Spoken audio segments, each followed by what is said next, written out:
येन बद्धो बलिराजा दानवेन्द्रो महाबल तेन त्वां प्रतिबद्धनामि रक्षेमाचल माचल। नमस्कार दोस्तों, आज रक्षाबंधन का त्यौहार है, परंतु आज रक्षाबंधन का अर्थ लोग भूल चुके हैं कि रक्षा किस प्रकार से करना है और किस चीज का करना है। आज केवल कुछ गिफ्ट दे करके अपने बहनों को अपनी पल्ले झाड़ लेते हैं भाई लोग, परंतु भाइयों से आग्रह है कि कृपया बुरा ना माने, मगर यही सत्य है, अटल सत्य है। अगर बहन राखी बांधती है तो तुरंत भाई कुछ गिफ्ट के रूप में उसके थाली में कुछ परोस देते हैं और वो समझ लेते हैं कि मेरा कार्य पूर्ण हुआ, मैंने अपना कर्तव्य पूर्ण कर लिया। परंतु भाइयों, आप सोच करके देखें, आप इस कहानी के पीछे जाएं कि रक्षाबंधन भारत में ही क्यों चलाया जाता है।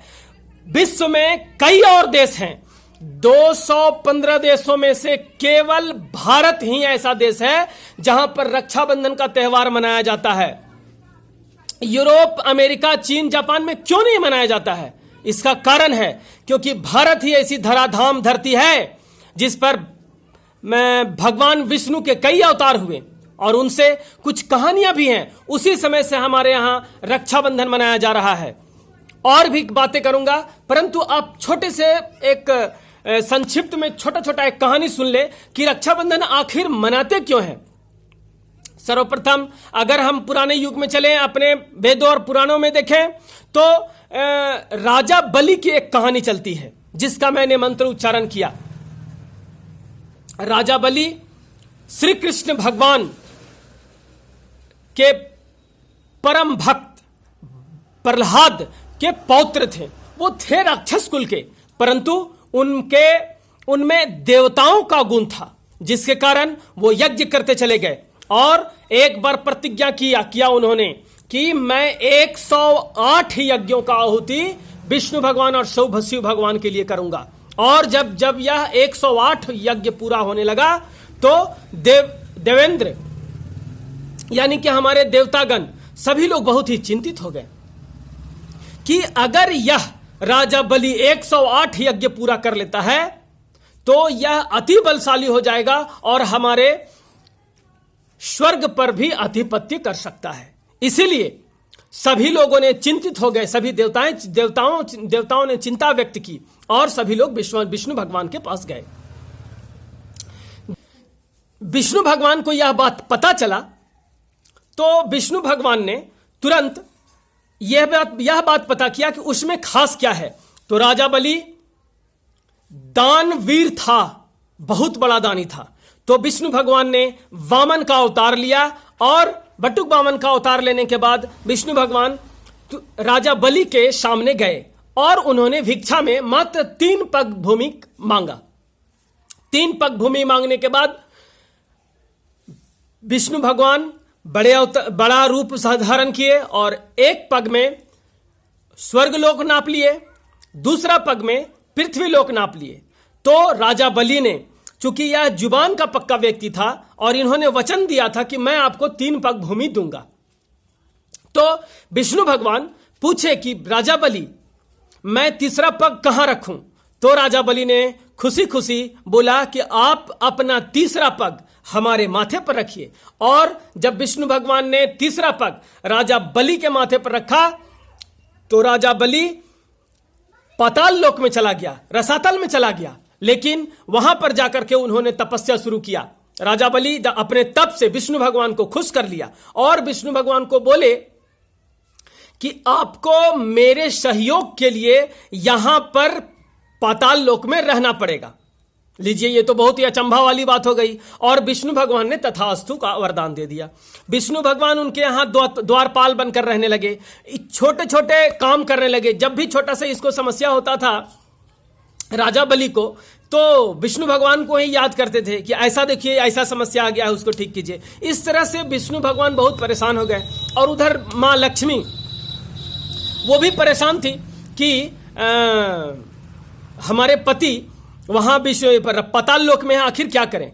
तो लक्ष्मी मां नागलोक में नीचे गई और पाताल लोक में जाने के बाद नाग कन्या का वेश धारण करके उसे रक्षा सूत्र का बांधी राजा बलि को, और रक्षा सूत्र बांधने के बाद वो भी चूंकि सावन का पूर्णिमा का दिन था, तो उसी दिन राजा बलि भी उन्हें आशीर्वाद दिया और बोला जो मांगना है मांगो। तब श्री कृष्ण भगवान को मां लक्ष्मी वापस लेकर के आई थी। एक तो ये हो गया। दूसरा, भविष्य पुराण का अगर एक कहानी देखें तो भविष्य पुराण में भी इसका रक्षाबंधन का उल्लेख मिलता है। ये आज का कहानी का बात नहीं है सतकर्णी, और ये का नहीं, बहुत पुराने आदि अनादि कालों से हमारे यहाँ रक्षाबंधन का पर्व मनाया जा रहा है। 12 वर्षों तक देवता और दानों में लगातार युद्ध होते रहा था, और जब देवता लोग हारने लगे थे तो इंद्र भगवान को यह चिंता खाए जा रही थी, और इंद्र भगवान की पत्नी देवी शची यह देखी कि हमारे पति हार रहे हैं, तो उन्होंने तुरंत कहा कि देवी शची ने कहा कि हे पति देव, मैं आपके लिए एक रक्षा सूत्र बना रहा हूं, और इस रक्षा सूत्र को आप ब्राह्मणों से अपने कलाई पर बंधवा लें। और इंद्र ने जाकर के आचार्य बृहस्पति से रक्षा सूत्र बंधवा लिए थे और इन्हें विजय प्राप्त हुआ था। इतना ही कहानी नहीं है, तीसरी कहानी अगर इसके बारे में हम देखते हैं तो तीसरी कहानी में आती है, जब शिशुपाल जब जन्म लिया था तो दूसरा रूप था उसका, वह सही नहीं था। तो उसे महर्षि महात्मा ने बोला कि जिस व्यक्ति से शिशुपाल ठीक होगा वही उसका मृत्यु का कारण बनेगा, और शिशुपाल इसकी चाची का बेटा था, कृष्ण भगवान के चाची का बेटा था। तो कृष्ण भगवान ने जैसे ही गोद में लिया, शिशुपाल ठीक हो गया और स्वस्थ हो गया और स्वरूप और सुंदर हो गया। तब इसकी माता को यह चिंता सताने लगा उसी समय कि शिशुपाल की मृत्यु श्री कृष्ण के हाथों से ही होगा, और शिशुपाल को उन्होंने वरदान मांगा कि तुम इसकी गलतियों को माफ करोगे। तो श्री कृष्ण भगवान ने कहा था कि मैं इसकी 100 गलतियों को माफ करूंगा, मगर 100 गलती पार हो जाएगा तो मैं इसका विनाश कर दूंगा। और यही हुआ था। शिशुपाल जिस समय 100 गाली भगवान को दिए तो 100 गालियों तक इन्होंने माफ किया, और अंततः श्री कृष्ण भगवान ने क्रोध में आकर के चक्र चलाया और उसका सर धड़ से अलग कर दिया।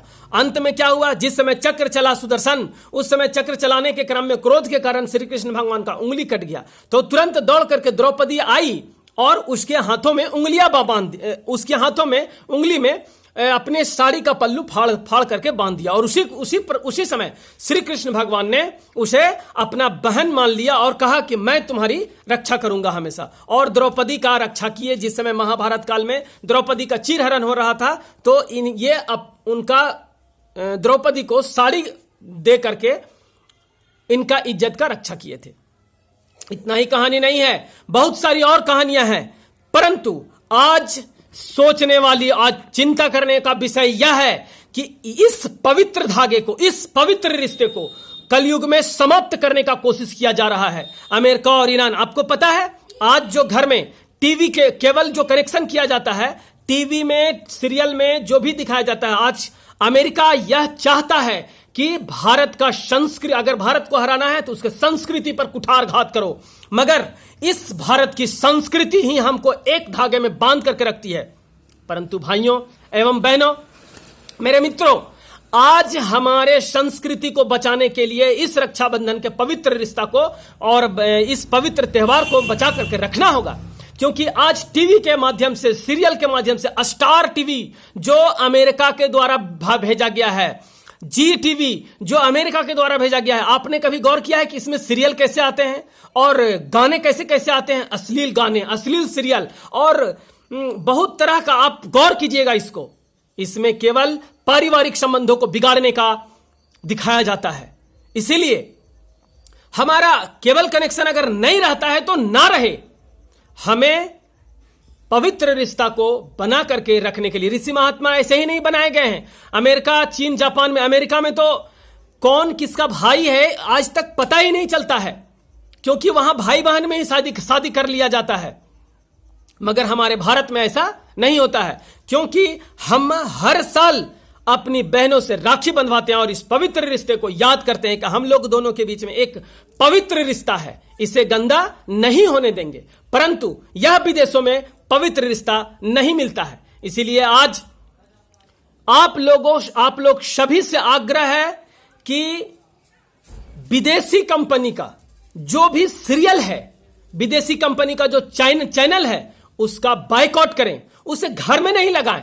परिवार के साथ आप विदेशी कंपनी का चैनल बैठ करके देख नहीं सकते हैं, आप घर में लगाइए, डीटीएच लगा लीजिए। डीटीएच में तो कुछ हद तक दिखाया जाता है सही। और क्या बताऊं, अभी तो आरएसएस का नाम आप लोग सुने ही होंगे, और आरएसएस में संघ के 6 उत्सव मनाए जाते हैं।